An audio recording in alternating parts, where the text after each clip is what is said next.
Nature does not warn. It rises. It roars. It decides. Before storms had names, the planet was born in fire and fracture. High above frozen peaks, the dragon does not burn. It watches. It waits. Humans survive by adapting, clinging to stone, suspended above the void.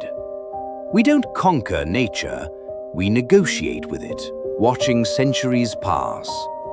The moon pulls the ocean unseen. Tides rise, currents obey.